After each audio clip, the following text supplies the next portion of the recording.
आपण माध्यम यही दाबी उपस्थापन करने चाहूँगी जे आज जो समस्या मध्य शिक्षक समाज रही से शिक्षक समाज समस्या को अति शीघ्र समाधान करिवार आवश्यकता रही जदि सरकार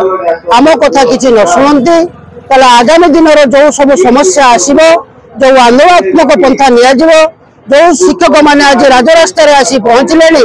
या परवर्ती समय निश्चित भाव आग को बढ़ एवं आमर जो न्याय दाबी रही निश्चित भाव आम हासिल कर